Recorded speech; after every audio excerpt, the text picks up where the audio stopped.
नमस्कार दोस्तों, स्वागत है आपका हमारे चैनल कंपटीशन टाइम्स पे। और आज मैं कपिल मित्तल आप लोगों के लिए लाया हूँ 28 अगस्त की वाजीराम द्वारा रिकमेंडेड करंट अफेयर्स, जिसमें आपको अवेलेबल हैं the Hindu, the Indian express, PIB, AIR news और भी अन्य महत्वपूर्ण जो आपके न्यूज़ चैनल्स हैं, तो वहाँ से कलेक्ट किए गए आर्टिकल्स और उनसे रिलेटेड इम्पोर्टेंट मटेरियल। चलिए आगे देखते हैं। और अगर आप लोग हमारे इस चैनल पे नए हैं तो then please subscribe it, so that आप लोगों को जो है हमारे रेगुलर नोटिफिकेशंस जो हैं नए नए वीडियोस के वो मिलते रहें। और हमारे वीडियोस को लाइक कीजिए और ज़्यादा से ज़्यादा शेयर कीजिए, जिससे आप लोगों के फ्रेंड्स को भी इसका बेनिफिट मिल सके। ठीक है, चलिए चलते हैं।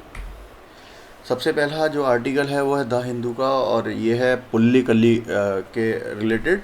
और पुल्लिकली क्या है, ये बेसिकली जो ओणम सेलिब्रेशन है कहाँ का, त्रिशूर का। और ये ठीक है।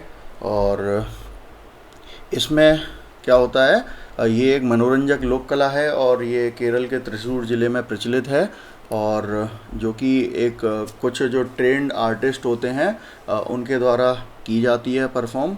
और इसमें ये जो है ये ओणम के विषय में बात करें तो ओणम जो है यहाँ पे ये एनुअल हार्वेस्ट फेस्टिवल है।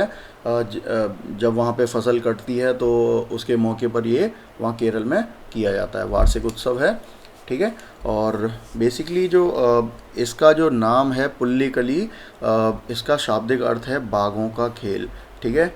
और इसीलिए जो इसकी थीम होती है, ये जो बाघ होते हैं तो उनकी थीम पर आधारित होता है। इसमें जो भी करेक्टर्स होते हैं वो बाघों के पर आधारित हैं। ठीक है। वहीं बात करें इसमें ओणम समारोह की, तो इसमें जो चौथा दिन होता है वहाँ पे इसको नाल बोलते हैं, फोर्थ को तो नालम ओणम। इसीलिए उडुक्कू और थकिल जैसे यहाँ पे देखो, ये दो बहुत ही महत्वपूर्ण जो वाद्य यंत्र यहाँ डिस्कस हुए हैं, उडुक्कू और थकिल। ये यूपीएससी में पूछे जा सकते हैं। तो ये वाद्य यंत्र बजाए जाते हैं और इनकी बीट्स पर बाघों और शिकारी की तरह चमकीले पीले, लाल, काले रंगों में नृत्य की प्रस्तुति दी जाती है। और वहीं बात करें कि इसकी उत्पत्ति की, तो पुल्लिकली जो है वो 2 साल पहले इसका प्रदर्शन जो है ये शक्तिमान तंपुरान द्वारा त्रिशूर में किया गया था। ठीक है। चलिए आगे बढ़ते हैं नेक्स्ट आर्टिकल पे। ये भी द हिंदू का आर्टिकल है, वी राम गोपाल राव कमेटी। और ये जो कमेटी है ये डीआरडीओ द्वारा जो है ये सेट की गई है with the focus on indigenous development of futuristic technologies. ठीक है। जिससे कि हमारे देश में जो है भविष्य पर आधारित जो हमारी क्या है प्रौद्योगिकियां हैं, जो और वो जो है ऐसी टेक्नोलॉजीज़ विकसित करनी है जिनका ध्यान जो है हमारे जो स्वदेशी हों। ठीक है। हमारा विदेशों पर निर्भरता कम हो जाए। ठीक है। और ये जो कमेटी है ये 5 मेंबर कमेटी है, इसमें 5 सदस्य होंगे। Expert committee has been constituted to review the character of duties for all laboratories of the DRDO. और यहाँ जो है ये डीआरडीओ की भारत में जितनी भी लैब्स हैं, ठीक है, और तो उनकी जो है उनकी वर्क कल्चर, उनका जो चार्टर है, तो वो चार्टर बेसिकली होता है कि रूल्स एंड रेगुलेशंस, टाइमिंग्स, वो कैसे कार्य करते हैं, कितनी एफिशिएंसी के साथ कार्य करते हैं, तो उसकी एक डिफाइंड लिमिट्स होती हैं कि आपको with in this time limit आपको ये करना है। ठीक है। तो उस तरीके का एक चार्टर होता है। तो the committee was constituted by G Satish Reddy. यहाँ पे जी सतीश रेड्डी ये जो हैं ये डीआरडीओ के चेयरमैन हैं। और वहीं ये वी राम गोपाल राव की बात करें तो ये जो है आईआईटी दिल्ली के क्या हैं, ये डायरेक्टर हैं। ठीक है। डायरेक्टर ये वी राम गोपाल, और जी सतीश रेड्डी ये जो हैं आपके डीआरडीओ के चेयरमैन। याद रखना, ये छोटे बड़े एग्जाम्स में भी आ जाता है। The 5 member committee headed by professor V Ram Gopal Rao, the professor of IIT Delhi. The terms of reference are to study and review the charter of duties of all the labs. ये हम डिस्कस कर चुके हैं। और यहाँ पे जो इम्पोर्टेंट बात है, ये कमेटी को अपनी रिपोर्ट जो है वो विद इन 45 डेज सबमिट करनी है। ठीक है। आगे बढ़ते हैं। पीआईबी की न्यूज़ है, the department of pension and pensioners welfare से रिलेटेड है। और यहाँ इंपॉर्टेंट क्वेश्चन जो यूपीएससी से रिलेटेड बन सकता है वो ये है कि department of pension and pensioners welfare जो है ये किस मिनिस्ट्री के अंडर में आता है। तो इसकी जो मिनिस्ट्री है यहाँ पे ministry of personnel public grievance and pensions, जिसे हम हिंदी में बोलेंगे कार्मिक मंत्रालय, लोक शिकायत और पेंशन। और ये जो है ये प्रधानमंत्री जी के अंडर में आती है। और इसके जो है ये मिनिस्टर ऑफ स्टेट जो हैं वो डॉक्टर जितेंद्र सिंह जी हैं। ठीक है, तो यहाँ हम टॉपिक पे आते हैं। तो department of pension and pensioners welfare, short में DOPPW बोलेंगे।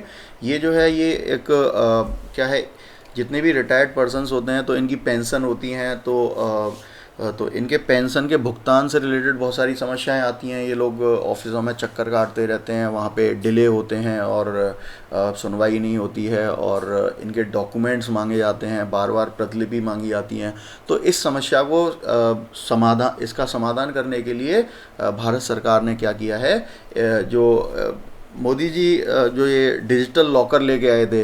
तो डिजिटल लॉकर बेसिकली क्या है, यहाँ डिजिटल लॉकर जो है ये आपने ये लोगो देखा होगा और ये आधार इनेबल्ड है और इसमें जो है आधार से रिलेटेड है। और ये पेट प्रोजेक्ट है गवर्नमेंट का। और बेसिकली इसमें क्या होता है कि जितने भी हमारे सर्टिफिकेट्स हैं वो इश्यू होते हैं वो डायरेक्ट इसमें ऑटोमेटिकली आ जाते हैं। आपने गैस सिलेंडर का कनेक्शन लिया तो वो गैस का कनेक्शन, तो उसका जो भी सर्टिफिकेट्स हैं वो सारे इसमें आ जाएंगे। आप अभी जैसे ग्रेजुएशन कर रहे हैं या फिर 10th पास की है, 12th पास की है, या फिर आपने कोई इंश्योरेंस ख़रीदा है, तो वो सारी चीज़ें इसमें आ जाती हैं। ठीक है, तो अब आपको उनके खोने की समस्या नहीं रहती कि भाई कहीं आपके नेचुरल कैलेमिटी हो गई या आपने मिस कर दिए। आप इसमें एक और फैसिलिटी जो है इस डिजिटल लॉकर में आप अपने डॉक्यूमेंट्स को अपलोड भी कर सकते हैं। बहुत सारे जो हैं वो तो डिजिटल आईडी के थ्रू ऑटोमेटिकली इसमें पॉपुलेट हो जाते हैं और आपको बस सर्च करना होता है। और जो सर्च नहीं होते हैं उनको जो है आप बहुत सारे ऐसे हैं जो लोग पुराने हैं, क्योंकि इसमें जो भी डॉक्यूमेंट्स आ रहे हैं वो नए आ रहे हैं। अभी वर्तमान में जो बच्चे एग्ज़ाम दे रहे हैं केवल उन लोगों के ही जो सर्टिफिकेट्स इश्यू हो रहे हैं, क्योंकि आजकल हर किसी चीज़ को आधार से लिंक किया जा रहा है। ज़्यादा से ज़्यादा चीज़ों को आधार इनेबल्ड किया जा रहा है। ठीक है, और जहाँ कोई भी सर्टिफिकेट आपका, कोई भी ड्राइविंग लाइसेंस, XYZ जो भी फैसिलिटीज़ आधार से लिंक्ड हैं, आपका पैन कार्ड है, ठीक है, वो सारी चीज़ें आपके डिजिटल लॉकर में ऑटोमेटिकली आ जाती हैं। तो यहाँ सरकार का एक बहुत ही सुंदर प्रयास है जिसके तहत जो है यहाँ पे ये पेंशनर्स के जो भी सर्टिफिकेट्स हैं, तो यहाँ पेंशन पेमेंट ऑर्डर जिसे बोलेंगे हम, पेंशन पेमेंट ऑर्डर, ठीक है, और जिसे हिंदी में बोलेंगे पेंशन भुगतान आदेश। तो ये जो है डिजिटल फॉर्मेट में, जिसको हम बोलेंगे EPPO, डिजिटल फॉर्मेट में इलेक्ट्रॉनिक पेंशन पेमेंट ऑर्डर जिसको बोलेंगे, वो आपके डिजिटल लॉकर में ऑटोमेटिकली आ जाएंगे। और आपको जो और मज़े की बात ये है कि ये समय के साथ अपडेटेड रहता है, क्योंकि ये सर्वर से कनेक्टेड है डिजिटली। तो जो भी नया आपका जो पेंशन पेमेंट ऑर्डर होगा वो ऑटोमेटिकली वहाँ पे आ जाएगा। नया पुराना सारे वहाँ रहते हैं और आप डायरेक्टली वहाँ से प्रिंट आउट निकाल सकते हैं और ऑटोमेटिकली वो सारा जो है इससे डिले कम होगा। इससे बेसिकली ईज ऑफ लिविंग जो है, जो कहने का मतलब हमारे ईज ऑफ लिविंग बेसिकली ये होता है कि जीवन जीने की जो है जो जीवन हम जीते हैं तो उसमें हमें आसानी हो। ठीक है, ईज ऑफ लिविंग। तो यहाँ सिविल पेंशनर्स तो बेसिकली ये रिटायर्ड पर्सन्स हैं, तो उनको आसानी होगी और बहुत ही सुंदर प्रयास है सरकार का। ठीक है, this system will enable any pensioner to obtain an instant print out of the latest copy, हमने डिस्कस कर लिया। This initiative will create permanent record, क्योंकि आपका डिजिटल लॉकर है उसमें आपके परमानेंट रिकॉर्ड रहेगा, तो डॉक्यूमेंट्स खोने की कोई वो नहीं है। सेम टाइम एलिमिनेट डिलेज, इससे हमारे डिलेज भी ख़त्म होंगे। और this facility has been created, ये देखिए यहाँ पे ये थोड़ा सा एक इम्पॉर्टेंट क्वेश्चन बन जाता है, यहाँ भविष्य सॉफ्टवेयर। तो ये भविष्य सॉफ्टवेयर जो है ये क्या है, ये इस सॉफ्टवेयर के माध्यम से ये सारी चीज़ें जो है यहाँ पे ये EPPO जो हैं उनको जनरेट किया जाएगा और ये आधार से लिंक होंगे। ठीक है, एंड ये भविष्य सॉफ्टवेयर जो है ये सिंगल विंडो प्लेटफॉर्म है पेंशनर्स के लिए। यहाँ पे आपके पेंशनर से रिलेटेड जो भी कोई समस्याएं हैं वो सारी सब भविष्य सॉफ्टवेयर के थ्रू ही सॉल्व हो जाएंगी, right from starting of their pension processing till the end of process. ठीक है, चलिए आगे बढ़ते हैं। ये आर्टिकल द हिंदू से लिया गया है, draft health data management policy, तो हिंदी में मसौदा स्वास्थ्य डेटा प्रबंधन नीति। और वहीं बात करें कि ये किस योजना के तहत आता है, ये जो हेल्थ डेटा मैनेजमेंट पॉलिसी आ रही है, ये किस योजना के तहत इम्प्लीमेंट होगी। तो यहाँ है ये नेशनल डिजिटल हेल्थ मिशन, राष्ट्रीय डिजिटल स्वास्थ्य मिशन के तहत ये क्या है, ये इम्प्लीमेंट होने वाली है।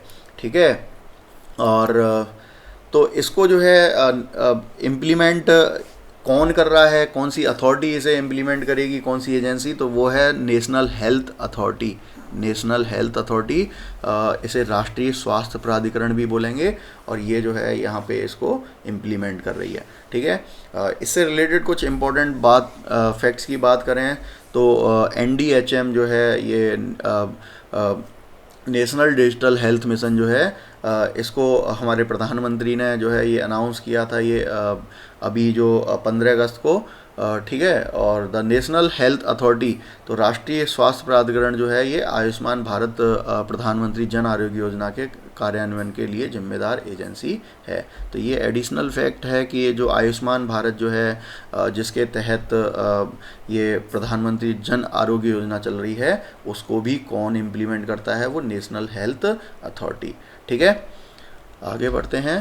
The draft of the policy has been released on the official website of national digital health mission. यहाँ से आप इसके ड्राफ्ट को देख सकते हैं, क्योंकि ये अभी मसौदा है, अभी ये रेडी पॉलिसी नहीं है, तो अभी इस पर बदलाव संभव हैं और इस पर चर्चा चल रही है और गहन अध्ययन चल रहा है। ठीक है, और ये जो है ये अगले 3 महीने तक वहाँ रहेगी, और वहाँ पे आप जो है इसको पढ़ के और आपके अपने सुझावों को 3 महीने तक इस वेबसाइट पर दे सकते हैं। ठीक है, तो यहाँ पे क्लियर लिखा है, ठीक है, 3rd of the next month, तो ये 3 महीने नहीं, ये अगले महीने की 3 तारीख तक यहाँ पे जो है ये अवेलेबल रहेगी। और the draft policy is the maiden step in realising NDHM's guiding principle of security and privacy by design for the protection of individual data privacy. यहाँ क्योंकि यहाँ पे हर भारतीय का यहाँ पे डेटा होगा और हेल्थ से रिलेटेड डेटा यहाँ पे अवेलेबल होगा, तो ये बिल्कुल ऐसे है जैसे आपका आधार का डेटा, तो वो यहाँ पे पूरे भारत का डेटा है, तो इसीलिए यहाँ पे सेफ्टी एंड सिक्योरिटी और वो बहुत बड़े मेजर इश्यूज़ हैं। और सबसे बड़ा इशू है आपकी प्राइवेसी, आपके डेटा की प्राइवेसी। ठीक है, वो कहीं लीक ना हो जाए। तो data collected across the national digital health ecosystem, तो इसमें जो पूरे भारतवर्ष में छोटे क्षेत्रों से लेके केंद्रीय स्तर तक जितने भी हमारे हेल्थ सिस्टम है, तो वहाँ से आप कहीं भी डॉक्टर के यहाँ जाते हैं दिखाने के लिए या लैब में जाते हैं टेस्टिंग कराने के लिए, तो वो सारा डेटा जो है यहाँ पे एक पूरा इकोसिस्टम इसमें डेवलप किया जाएगा सभी को कनेक्ट करने के लिए डिजिटली। तो वो जो है यहाँ पे स्टोर्ड होगा। अब वो स्टोर्ड कहाँ कहाँ होगा, तो वो सेंट्रल लेवल पे स्टोर होगा, स्टेट लेवल पे होगा, स्टेट और जहाँ पे यूनियन टेरिटरी होगी वहाँ उस लेवल पे होगा, and at the health facility level, जहाँ पे आपने चेकअप कराया है, जहाँ आपने अपने स्वास्थ्य का परीक्षण कराया दिखाया है। ठीक है, by adopting the principle of minimality at each point according to the document. ठीक है, और वहाँ जो मिनिमम आपका कम से कम जो डेटा है, जो ज़रूरी जो यहाँ पे इनपुट डाला जाएगा टेक्नीशियंस के द्वारा। It encompasses various aspects pertaining to the health data like data privacy, consent management, data sharing and protection. ठीक है, तो इस तरीके का यहाँ पे ये रहने वाला है। अगला आर्टिकल है ऑल इंडिया रेडियो की न्यूज़ है, वुमेंस इक्वलिटी डे की। ये यहाँ पे थोड़ा सा ये अगस्त 26 जो है इससे रिलेटेड है, और महत्वपूर्ण आर्टिकल ये क्यों है, क्यों पेपर में इसकी वेटेज बढ़ जाती है, क्योंकि ये जो है यहाँ वीमन इक्वलिटी की बात है, महिला समानता, और ये हमारा मेजर सोशल इशू है और जिसके लिए सरकार जो है वो प्रतिबद्ध है। केवल हमारे भारत की सरकार नहीं, पूरे दुनिया भर की सरकारें इस बात के लिए प्रतिबद्ध हैं। इवन प्राइवेट सेक्टर भी वहाँ पे महिला सशक्तिकरण के लिए बढ़ावा दे रही हैं। ठीक है, तो इसीलिए ये इम्पोर्टेंट है। चलिए इस पर चर्चा करते हैं। तो 100th anniversary of the women's equality day, तो ये it is being observed in the United states. तो अमेरिका में जो महिला समानता है, तो उसका जो है 100वीं वर्षगांठ यहाँ मनाई गई है। The day is observed primarily in the US on August 26 to commemorate the American woman getting the constitutional right to vote। और अगस्त 26 को सन 1920 में अगस्त 26 को अमेरिका में महिलाओं को वहाँ संवैधानिक अधिकार मिला था वोट करने का, वोट देने का संवैधानिक अधिकार। तो इसीलिए अब जब वोट देने का अधिकार है तो वो आपके लिए समानता लेके आ रहा है, और वहाँ आपके जो इनको इक्वलिटी के राइट्स मिले थे।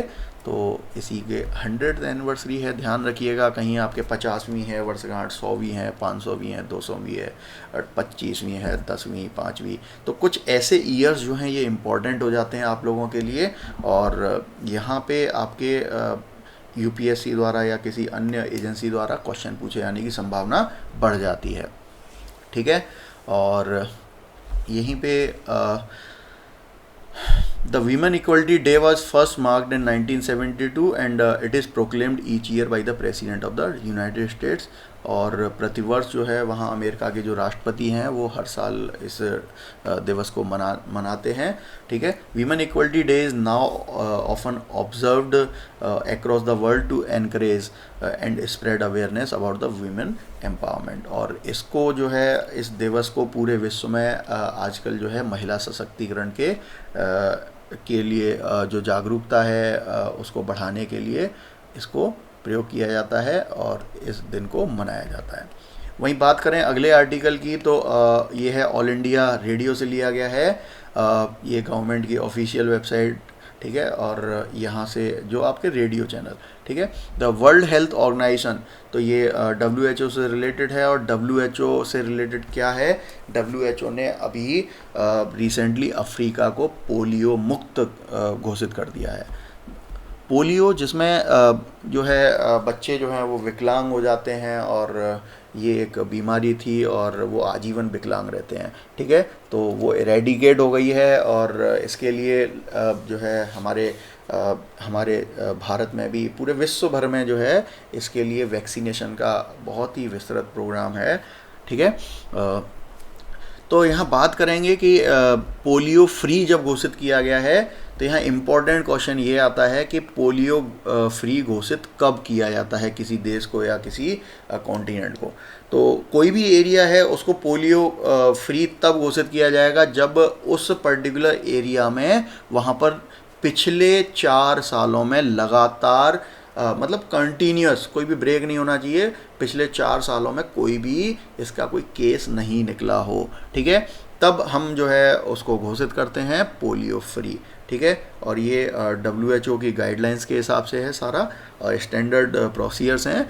और यहीं इससे रिलेटेड एक और क्वेश्चन जो है वो है कि ये अफ्रीका जो है, अफ्रीका में जो है ये हम चेचक, जिसे इंग्लिश में स्मॉल पॉक्स बोलते हैं, स्मॉल पॉक्स, तो इसको भी यहाँ पे पहले समाप्त किया जा चुका है। ठीक है, तो फ़िलहाल जो है अफ्रीका में से ये 2 बीमारियाँ जो हैं वो समाप्त हो चुकी हैं, एक पोलियो वायरस और एक स्मॉल पॉक्स। ठीक है, तो ये 2 यहाँ से समाप्त हो चुकी हैं। अब यहाँ देखिए डायग्राम में यहाँ ये बताया है wild polio eradicated in Africa. कहने का मतलब जो उसका वायरस था, मेन वायरस, वो समाप्त हो गया है। Countries with polio cases in the past 12 months. ठीक है, और यहाँ वैक्सीन जो है वो लगातार दी गई है, सभी को एडमिनिस्टर की गई है। और अब जो है ये यहाँ जो भी वो केस बचते हैं वो केवल हमारे जो है वो वैक्सीन के द्वारा जो इसे समाप्त किया गया। तो वैक्सीन भी क्या होती है, वैक्सीन में भी पोलियो के जो है वायरस ही होते हैं, और हमें जो है ये वैक्सीन बॉडी में दी जाती है, माइल्ड डोज दी जाती है, बहुत थोड़ी सी मात्रा में। और वो थोड़ी सी मात्रा जो होती है वो इतनी होती है कि वो धीरे धीरे हमारी बॉडी में फैलती है, और वो एक हमारा सिस्टम जो है, इम्यूनिटी सिस्टम, वो एक डेवलप हो जाता है, उससे लड़ने की प्रतिरोधक क्षमता डेवलप कर लेता है, ठीक है। और वो जो वायरस हैं वो हमारे बॉडी में एक्लिमेटाइज हो जाते हैं, और फिर बाहर से अगर हमें कोई पोलियो वायरस आता है तो वो जो अंदर हमें वैक्सीन के थ्रू वायरस दिए गए हैं वो उससे फाइट करते हैं, ठीक है। तो हमारी जो है इम्यूनिटी ये वायरसेस के द्वारा बढ़ जाती है, तो वही सिस्टम है। और यहाँ पे अब जो है ये अफ़गानिस्तान पाकिस्तान में थोड़े से ये वाइल्ड पोलियो वायरस थोड़े से बचे हैं, और ठीक है। वर्ल्ड हेल्थ ऑर्गेनाइजेशन, चूँकि अभी जो है ये कोरोना का समय चल रहा है, तो इस वजह से आपका, और इसके लिए सारा सब जो दारोमदार है वो WHO पर है, वर्ल्ड हेल्थ ऑर्गेनाइजेशन पर, ठीक है, विश्व स्वास्थ्य संगठन बोलते हैं। तो चलिए देख लेते हैं ये WHO क्या होता है थोड़ा सा डिटेल में, क्योंकि इससे यहाँ पे UPSC द्वारा क्वेश्चंस पूछे जाने की संभावना बढ़ जाती है, इसीलिए हम WHO पर चर्चा कर लेते हैं गहन, ठीक है। तो ये WHO जो है विश्व स्वास्थ्य संगठन बोलते हैं, this is a specialised agency of the United Nations, ठीक है। और ये स्पेशलाइज्ड एजेंसी उसे बोलते हैं जो विशेष कार्य के लिए गठित की जाती हैं, ठीक है, जिनका कोई एक पर्टिकुलर फील्ड में या फिर पर्टिकुलर फील्ड में ही वो काम करती हैं, उनका दायरा बहुत विस्तृत नहीं होता है, ठीक है। तो वो जो है वो उन्हें स्पेशलाइज्ड एजेंसी बोलेंगे। तो WHO यहाँ पे UN की स्पेशलाइज्ड एजेंसी है, and it acts as a coordinating authority on international public health, और पूरे विश्व स्तर पर जो भी पब्लिक की हेल्थ है तो उससे रिलेटेड जो भी इश्यूज़ हैं उस पर ये कोऑर्डिनेट करती है, सामंजस्य बैठाती है, समन्वय करती है। और इसकी स्थापना जो है वो 7 अप्रैल 1948 को हुई थी।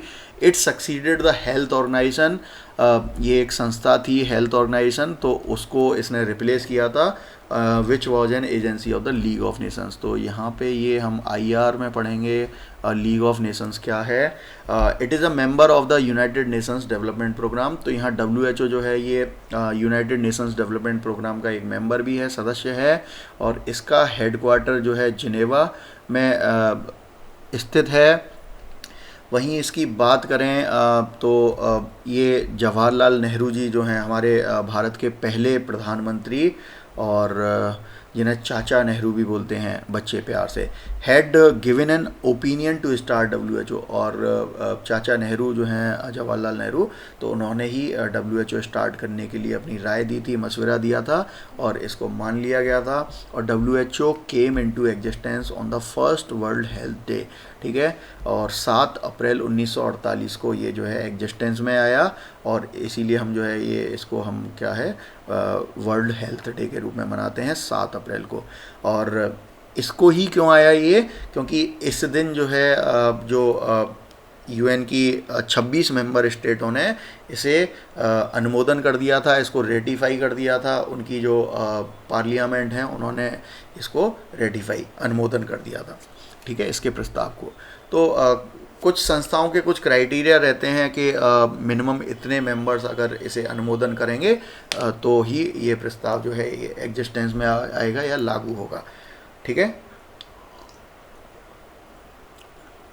वहीं बात करें इसके जो लोगो की, यहाँ लोगो आप देख रहे होंगे ये, तो लोगो जो है बहुत इंपॉर्टेंट है, कई बार UPSC ये लोगो से क्वेश्चंस उठा लेती है। तो यहाँ WHO flag features the rod of Asclepius as a symbol of healing. यहाँ आप देख रहे होंगे एक बीच में एक वर्टिकल खड़ी हुई रॉड है ये, ठीक है। ये जो रॉड है ये रॉड ऑफ एस्क्लेपियस बोलते हैं, और ये बेसिकली इस बात को शो करती है कि आप जो है बीमारी से उबर रहे हैं, आपकी बीमारी सही हो रही है, ठीक है। और ठीक है, तो ये इसकी पेरेंट ऑर्गेनाइजेशन की बात करें तो ये WHO जो है ये इकोसॉक का हिस्सा है। ये इकोसॉक शॉर्ट में हम बोलते हैं, कई बार अक्सर ये इकोसॉक जो है प्रीलिम्स में पूछ लिया जाता है, इंटरव्यू में पूछ लिया जाता है। तो इसकी फुल फॉर्म क्या है, United Nations economic and social council, ठीक है। ये संयुक्त राष्ट्र की जो है ये आर्थिक और सामाजिक पहलुओं पर चर्चा करने के लिए या कार्य करने के लिए एक काउंसिल है, ठीक है। और यहीं अब इसके हेड ऑफ ऑर्गेनाइजेशन की बात करें तो इसका हेड जो है वो डायरेक्टर जनरल कहलाता है, और इसको जो है ये वर्ल्ड हेल्थ असेंबली जो है ये अपॉइंट करती है। यहाँ राइट साइड में आपको ये फ़ोटो दिख रहा है, ये है टेड्रोस एडनोम, ठीक है, ये डायरेक्टर जनरल हैं और इनका अपॉइंटमेंट वर्ष 2017 में किया गया था। वहीं इनके विषय में हम बात करें तो इनका मूल जो है वो इथोपिया का है, ये इथोपिया के रहने वाले हैं। पहले इनका जो कार्य था ये बायोलॉजिस्ट थे बाई वर्क, एंड ये पब्लिक हेल्थ रिसर्चर थे, डॉक्टर हैं तो बायोलॉजिस्ट हैं तो हेल्थ पे रिसर्च करेंगे। और बाद में ये जो है वहाँ इथोपिया की सरकार में ये मंत्री भी रहे हैं और वरिष्ठ पदों पर रहे हैं। वहीं बात करें तो यहाँ पे 2 डेप्यूटी डायरेक्टर जनरल भी हैं और WHO के, उनमें से एक जो हैं वो हैं सौम्या स्वामीनाथन, और ये जो हैं यहाँ की चीफ साइंटिस्ट भी हैं WHO की, सौम्या स्वामीनाथन, और ये भारतीय मूल की ये पेडियाट्रिशियन हैं, बच्चों की डॉक्टर हैं एंड क्लिनिकल साइंटिस्ट, और ये रिसर्च करती हैं, ठीक है। और इनको जो है ये ट्यूबरकुलोसिस के लिए जाना जाता है, जिसे हम TB बोलते हैं, TB या फिर दमा, ठीक है, और उसके लिए इनका मेन इसमें कंट्रीब्यूशन रहा है। वहीं बात करें एक और दूसरे डायरेक्टर जनरल हैं, वो भी महिला हैं, जेन एलिसन, और ये जो हैं ये ब्रिटिश मूल की हैं और ये ब्रिटेन की कंजर्वेटिव पार्टी की ये क्या हैं, ये एक नेता हैं, ठीक है। आगे बढ़ते हैं WHO के लिए। तो WHO coordinates international efforts to control outbreak and sponsors programmes, ठीक है। तो ये जो है कहीं पे भी पूरे विश्व में जो महामारियां बीमारियां फैलती हैं तो उनको जो वो भले ही छोटे स्तर पे फैली हो, स्टार्टिंग हुई हो, उनको ये सब जगह ऑब्जर्व करती है, देखती है और इसके क्या खतरे हैं, क्या प्रभाव हैं, क्या ये महामारी का रूप ले सकती है, और उसको वहीं की वहीं ये कंट्रोल करने के लिए उन वायरसेस को कोशिश करती है, ठीक है। और उसके लिए अवेयरनेस प्रोग्राम्स फैलाती है और sponsors programmes to prevent and treatment of the infectious disease. तो ऐसी जो डिजीज़ जो इन्फेक्शन के माध्यम से फैल सकती हैं उनको कंट्रोल करने के लिए, उनके दवा के लिए ये प्रयास करती है, जिसमें देखिए यहाँ पे बहुत सारी बीमारियाँ हैं, सार्स है, मलेरिया है, TB है, इन्फ्लुएंजा, HIV, एड्स, कुछ ये प्रमुख हैं, ठीक है। Supports the development and distribution of the safe and effective. तो ये जो है जो भी वैक्सीन्स हैं, फार्मास्यूटिकल डायग्नोस्टिक्स हैं, मतलब उनकी जांच है, दवाएं हैं, ये सब के डेवलपमेंट को और डिस्ट्रीब्यूशन को ये देखती है, ठीक है, जिससे कोई भी ऐसा व्यक्ति ना रहे जिसको ये दवाएं और इनके लाभ जो हैं वैक्सीन्स के ये मिलने से रह जाएं, ठीक है। वजह कोई भी हो सकती है कि पैसे के अभाव में या कैसे भी, तो ये WHO की जिम्मेदारी होती है सभी को यहाँ पे इम्यूनाइज करें, ठीक है। और एक्सपांडेड प्रोग्राम ऑन इम्यूनाइजेशन, तो ये इसका चलता है। After over 2 decades of fighting small pox, तो WHO ने 1980 में चेचक को समाप्त कर दिया, चेचक को समाप्त घोषित कर दिया था 1980 में। Disease had been eradicated, the first disease in history to be eliminated by human effort. The WHO aims to eradicate polio within the next few weeks, ठीक है। और अब बात करते हैं कि WHO जो है कुछ पब्लिकेशंस, कुछ अपनी पुस्तकें छापती है, अपने कुछ रिपोर्ट्स छापती है, तो यहाँ UPSC का ये भी फेवरेट एरिया है और वहाँ हर साल 1 या 2 क्वेश्चन ऐसे रहते हैं कि ये कोई भी रैंडम रिपोर्ट दे देती है और ये किस संस्था द्वारा प्रकाशित की जाती है। तो यहाँ पे देखेंगे ये 5 मेजर रिपोर्ट्स हैं और इनमें से सबसे इम्पॉर्टेंट है वर्ल्ड हेल्थ रिपोर्ट, और ये जो है series of global health policy report है जो कि WHO द्वारा प्रकाशित की जाती है, वर्ल्ड हेल्थ रिपोर्ट। ध्यान रखिएगा इसको, और ये पूछे जाने की संभावना बहुत ज़्यादा है, ठीक है। वहीं इसके मेंबर्स की बात करें, इसके ऑर्गेनाइजेशन की, इसके संगठन की बात करें, तो इसका संगठन कैसा है, WHO में 194 मेंबर्स हैं और ज़्यादातर मेंबर्स वही मेंबर्स हैं जो आपके यूनाइटेड नेशंस के हैं, ठीक है। अब चूँकि इकोसॉक जो इसकी पेरेंट ऑर्गेनाइजेशन है वो यूनाइटेड नेशंस का हिस्सा है, वो उसकी मेंबर है, ठीक है। A state becomes a full member of WHO by ratifying the treaty। तो WHO के एक कॉन्स्टिट्यूशन है जिसको हम कॉन्स्टिट्यूशन ऑफ WHO बोलते हैं, तो उसको अगर कोई भी देश की पार्लियामेंट क्या है या सरकार जो है वहाँ अनुमोदन करती है, उसको रेटिफाई करती है, उसको लागू करती है, सिग्नेचर करती है, ठीक है, सिग्नेटरी बन के उसको अपनी पार्लियामेंट में, तो वो क्या है इसकी एक मेंबर बन जाती है। All of the member states of United Nations except all except Liechtenstein, Cook Island and New. ठीक है, तो ये 3 देश हैं जो यूएन के मेंबर हैं, लेकिन इसके मेंबर नहीं हैं डब्ल्यूएचओ के। ये 3 जो हैं ये क्या हैं, यूएन के तो मेंबर हैं, संयुक्त राष्ट्र संघ के, लेकिन डब्ल्यूएचओ को इन्होंने रेटिफाई नहीं किया है। तो यहाँ इनको हम मैप में सर्च करेंगे और यहाँ न्यू की बात करें, आपको ढूंढने में परेशानी हो सकती है। लिechtenstein, कुक आइलैंड ये आसानी से मिल जाएंगे। न्यू जो है ये एक आइलैंड कंट्री है, कहाँ पे, साउथ पैसिफिक ओशियन में। और ये जो है न्यूजीलैंड के उत्तर पूर्वोत्तर में, यहाँ पे ये बहुत छोटा सा देश है, बहुत ही छोटा सा है, 100-150 किलोमीटर के एरिया का। ठीक है, तो नॉन स्टेट टेरिटरीज़ की बात करें कि यहाँ तो ये स्टेट टेरिटरीज़ हो गई, तो नॉन स्टेट टेरिटरीज़ की बात करें, of the UN member state में join as associate members with full information but limited participation and voting rights. यहाँ पे जो ऐसी एजेंसी या ऐसी सरकारें या ऐसे देश जो इसमें मेंबर नहीं हैं, ठीक है, तो वो जो है एसोसिएट मेंबर्स के रूप में यहाँ पे पार्टिसिपेट कर सकते हैं। और लेकिन यहाँ पे एसोसिएट मेंबर्स को जो है यहाँ पे जो इसकी कार्यशैली होती है, जो इसकी चर्चाएं होती हैं, बैठक होती हैं, वहाँ पर उनको वोटिंग राइट्स नहीं होते, वोट देने के अधिकार नहीं होते। तो ऐसे 2 स्टेट्स हैं यहाँ पे, प्यूर्टो रिको एंड टोकेलाऊ, और are the associate members. Observers की बात करें तो ऑब्जर्वर्स भी ऐसे ही होते हैं, आप ये सदस्य नहीं होते हैं, लेकिन ये इन बैठकों में बैठ सकते हैं और इनको भी वोटिंग के अधिकार नहीं होते। ठीक है, तो यहाँ पे कुछ इम्पोर्टेंट कंट्रीज़ हैं। यहाँ फ़िलिस्तीन की बात करें तो इसको जो है ये कंट्री नहीं माना जाता था, लेकिन जो है ये लीग ऑफ अरब स्टेट्स ने एक रेजोल्यूशन पास किया और मतलब इन्होंने अनुमोदन किया, इनको फ़िलिस्तीन को मान्यता दी। ठीक है, और इसके लिए जो है यूनाइटेड नेशंस में एक प्रस्ताव आया जिसका नंबर जो है 3118 है। यूनाइटेड नेशंस रेजोल्यूशन या फिर प्रस्ताव बोलते हैं इसे, प्रस्ताव।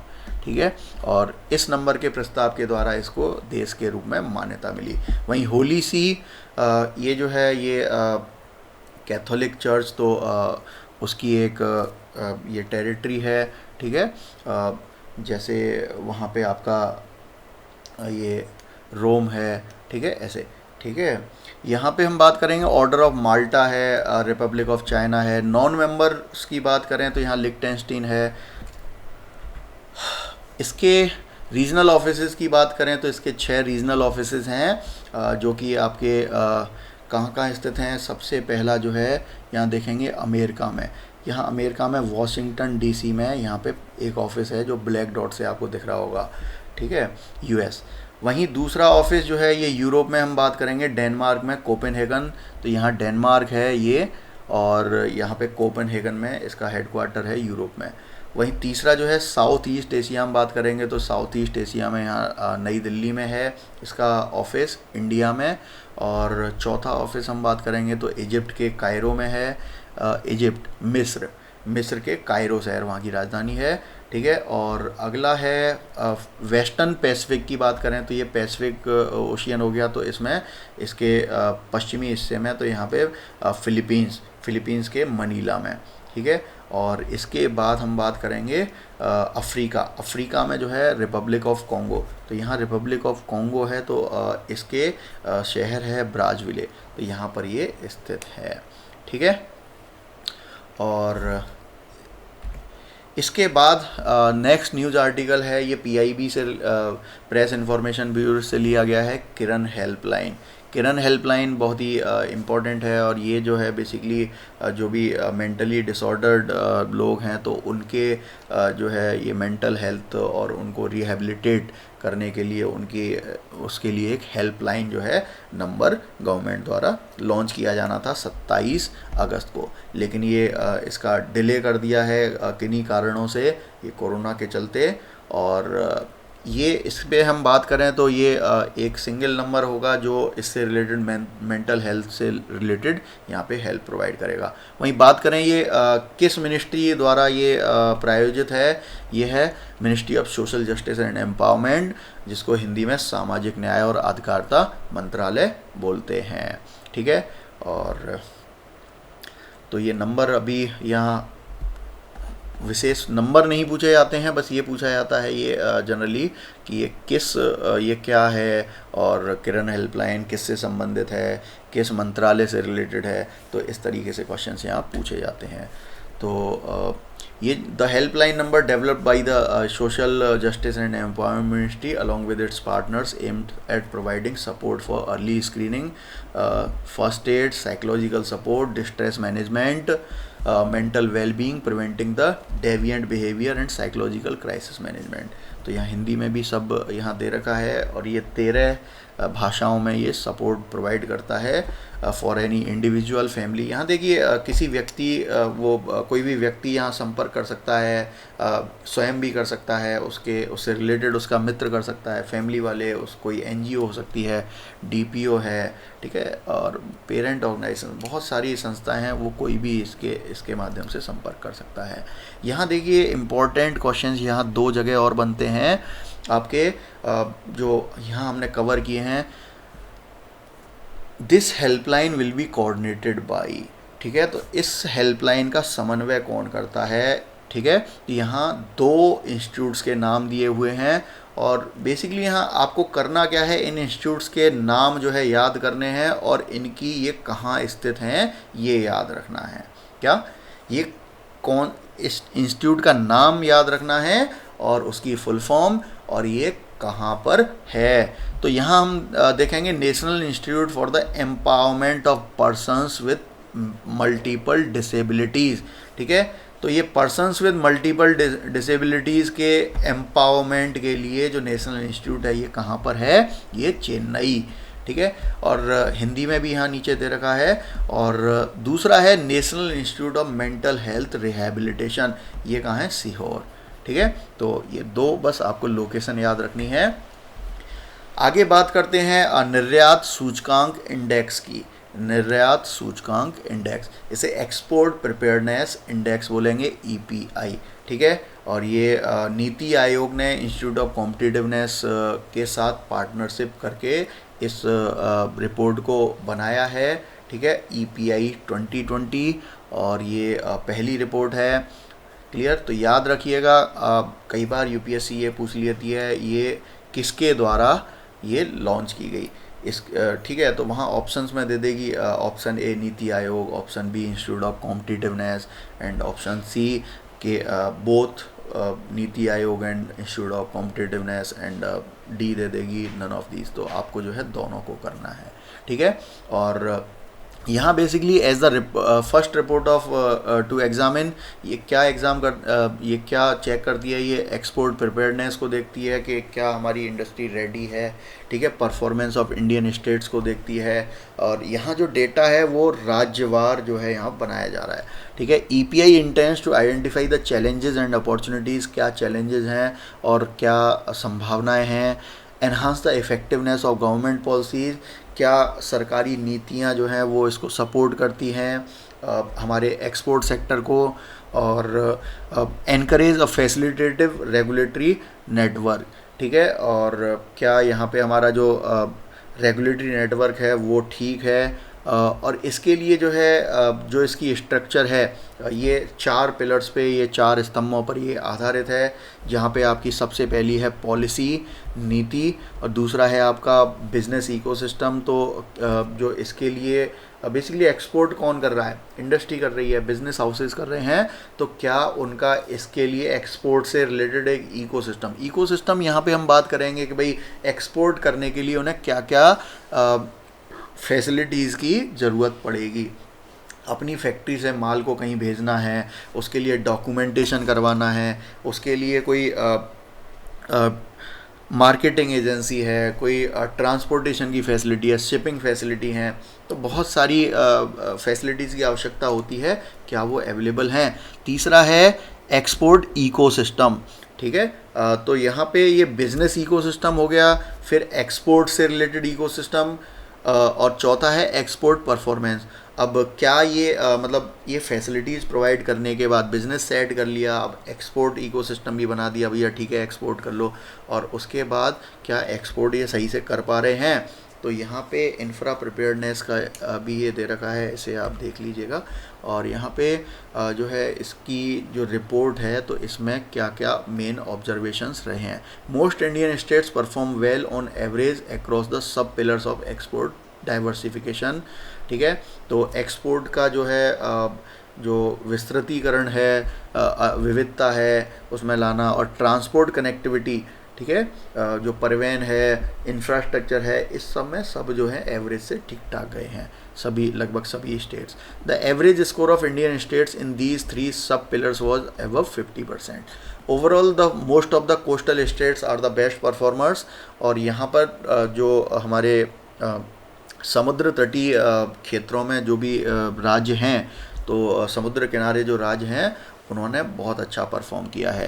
तो वजह क्या है, क्योंकि समुद्र तट होते हैं इनके पास, तो वहाँ पर ये सी पोर्ट होते हैं। और आपको पता होना चाहिए जो हमारा एक्सपोर्ट होता है, निर्यात होता है, जो विदेशी व्यापार होता है, विदेशी व्यापार के मुख्य घटक होते हैं ये समुद्री पोर्ट, ठीक है।